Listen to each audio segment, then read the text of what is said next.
Hey guys, my help desk here. So, have you ever wanted to change the password of your Windows PC to maintain your security and also keep your private stuff private? That is exactly what you are going to do in this video.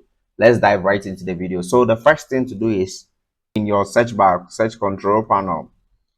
So, once you click on an open control panel.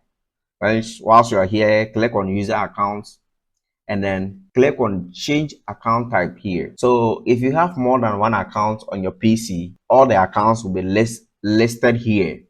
Because I do have only one account, I have one here. So click on the account and then we have many options here, but we are interested in changing our password. So click on change account password, change the password. So mind you, to change the password, you have to know the current password you're using. So enter the current password. So I'll enter my current password and then the new password. And then I'll also confirm the new password and then I'll type a hint.